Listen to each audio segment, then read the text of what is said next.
कि तोहरे ढोढ़ी के डालब अचार भौजी, बोला तोहर का बाट विचार भौजी। तोहरे ढोढ़ी के डालब अचार भौजी, बोला तोहर का बाट विचार भौजी। अमचूर भी डालब खटाई भी डालब, अमचूर भी डालब खटाई भी डालब।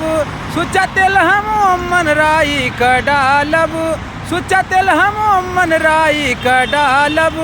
डालब मरचा हम मन झरार भौजी, बोला का बाट तो हर विचार भौजी।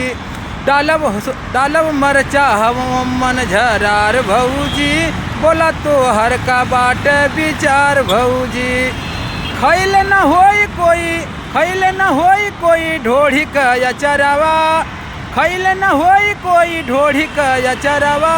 खाई के अचार सब कर बदली बिचरवा, खाई के अचार सब कर बदली बिचरवा। गाँव कल्लू यादव देवर तोहार भौजी, बोला सुनबू की ना का विचार भौजी। गाँव कल्लू यादव देवर तोहार भौजी, बोला सुनबू की ना का विचार भौजी।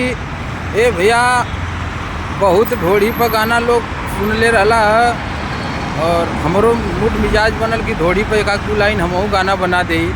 तो बहुत हमारे गाना पे हमारे चैनल का नाम कल्लू यादव जौनपुरिया हो, तो चैनल पर लोगन बहुत प्यार दुलार आशीर्वाद देवाला।